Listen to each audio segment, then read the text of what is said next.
Hello viewers, स्वागत है हमारे चैनल मेडफार्मा ज्ञान में। तो आज हम एक ऐसे टॉपिक के बारे में बात करें जो बहुत ही इंटरेस्टिंग है। आपने कई बार देखा होगा कि मूवीज़ में या पुरानी पिक्चरों में या अभी भी कई पिक्चरों में दिखाते हैं कि कई बार कैदियों को या किसी विशेष जासूसी फिल्म में दिखाते हैं कि कोई ऐसी दवा दी जाती है कि जिससे कि सामने वाला बंदा सच उगलना शुरू हो जाता है। तो क्या वाकई में ऐसी दवाइयों का वजूद है? आप भी सोचते होंगे शायद नहीं, या कई लोग सोचते हैं होती भी होंगी। आज की डेट में मेडिकल साइंस से कुछ भी पॉसिबल है। बट आज हम इसी चीज़ को लेकर सामने, क्या ऐसी कोई दवाइयाँ वाकई ही वजूद में हैं जिनका सेवन इस तरह करने से आदमी सब कुछ सच बोल दें? तो चलिए आज बात करते हैं इसके बारे में। तो व्यूअर्स, आप सबसे पहले जब बात करते हैं तो मैं आज आपको एक पुरानी चीज़ के बारे में बताता हूँ। साल 1920 में यानी 1920 में पहली बार ट्रुथ सीरम शब्द का इस्तेमाल किया गया। सबसे पहले स्कोपोलामिन को सच उगलने वाली दवा के तौर पर इस्तेमाल किया गया।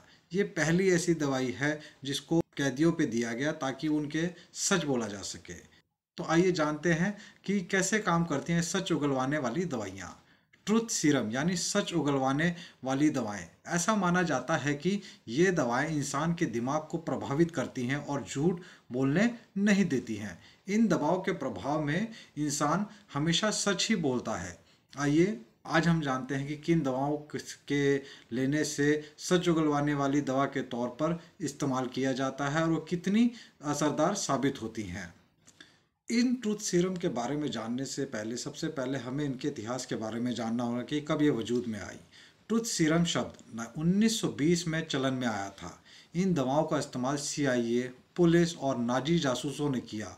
अब भी इन दवाओं का इस्तेमाल किया जाता है, लेकिन दवाओं में किसी और मकसद से मोशन सिकनेस की दवा और घातक इंजेक्शन में इसका इस्तेमाल होता है। तो इसका यूजेस कुछ और था, लेकिन इन्हें यूज़ किसी और पर्पज़ के लिए किया गया। तो सबसे पहली दवाई का नाम आता है स्कोपोलामाइन।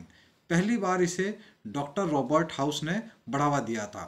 20वीं सदी में ट्रुथ सीरम के तौर पर अपनाई जाने वाली ये पहली दवा थी। 1920 से लेकर 1930 की दहाई में अमेरिका की पुलिस संदिग्धों पर इसका इस्तेमाल करती थी। कुछ मामलों में तो जजों ने भी दवा के प्रभाव में गवाहों और आरोपियों के बयान लेने की अनुमति दे दी थी। ये दवा एक पेड़ के बीजों से बनाई जाती है। जर्मनी में नाजी जासूस पूछताछ के लिए इसका इस्तेमाल करते थे। मौजूदा समय में मोशन सिकनेस और पार्किंसनिज्म की बीमारी के झटके को रोकने वाली दवाओं में इसका इस्तेमाल किया जाता है। स्कोपोलामाइन को किसी गोली के साथ लिया जा सकता है। अमेरिका में एक महिला ने अपने स्तन पर स्कोपोलामाइन को रगड़कर 2 लोगों के बैंक खाते में सेंध लगा दी थी। अब जो दूसरी ट्रूथ सीरम के बारे में बात कर रहा हूँ उसका नाम है पेंटोथल और सोडियम थायोपेंटल। पेंटोथल जैसी दवा को डाउनर्स भी कहा जाता है। इस दवा के सेवन से इंसान को शांति का महसूस होता है और आराम से नींद आ जाती है। इस दवा को दर्द से राहत, बेहोश करने, मांसपेशियों को आराम देने और ब्लड प्रेशर को कम करने में इस्तेमाल किया जाता है। ये दवाएं आपके शरीर की प्रक्रिया को धीमा कर देती हैं ताकि आपके दिमाग तक सूचना नहीं पहुंचे। इसकी ज़्यादा खुराक लेने से मौत भी हो सकती है। कई सेलिब्रिटी जैसे मर्लिन मुनरो, जूडी गार्लैंड और जिमी हॉर्डिस की इसकी वजह से ही मौत हुई है। अमेरिका में इस दवा को पहली बार घातक इंजेक्शनों में इस्तेमाल किया गया। साल 2011 से पहले अमेरिका में इसे बेहोश करने वाली दवा के तौर पर इस्तेमाल किया जाता था, लेकिन इसके बाद अमेरिका ने इसके इस्तेमाल पर पूरी तरीके से रोक लगा दी थी। दरअसल 21 जनवरी 2011 को इस दवा को बनाने वाली कंपनी ने इसके उत्पादन को बंद करने की घोषणा कर दी। क्यों? कंपनी को डर था कि इटली में सरकार मौत की सजा देने में इसका इस्तेमाल कर सकती है। ये कंपनी इस दवा की एकमात्र सप्लायर थी और जब उसने अपने उत्पादन बंद कर दिया तो अमेरिका को भी इसके इस्तेमाल को बंद करना पड़ा। बिजनेस इनसाइडर की एक रिपोर्ट के मुताबिक इस दवा का इस्तेमाल भारत में भी किया गया था। साल 2007 में केस हुआ था मोनिंदर सिंह पंडेर और उसके नौकर सुरेंद्र कोहली का। तो इन दोनों को यही दवा दी गई थी। दोनों में नोएडा में बच्चों के साथ दुष्कर्म के बाद हत्या करने का आरोप था। दोनों ने दवाओं के प्रभाव में आकर अपने जुर्म को स्वीकार भी कर लिया था। तो ये इसकी एक सफलता का नमूना भी था। अब जिस दवाई के बारे में हम बात करेंगे उसका नाम है सोडियम एमिटल और एमीबार्बिटल।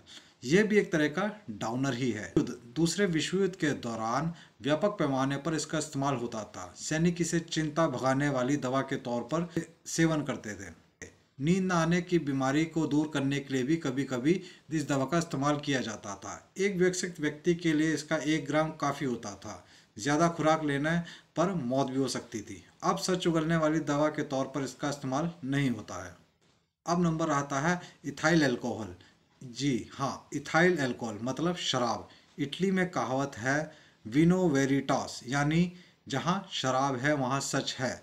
इस कहावत का श्रेय रोम के एक दार्शनिक प्लिनी द एल्डर को दिया जाता है। यानी इंसान करीब 2000 साल पहले से जानता था कि शराब के सेवन के बाद इंसान की जबान बहकने लगती है और सच कहना शुरू कर देती है। अगर इसे इसके शुद्ध रूप यानी एथनॉल के रूप में ले लें तो ज़्यादा राज बाहर आने का खतरा रहता है। तो दोस्तों, कैसी लगी आज की इन्फॉर्मेशन? अगर आपको अच्छी लगी हो तो प्लीज़ हमारा चैनल सब्सक्राइब करें। धन्यवाद।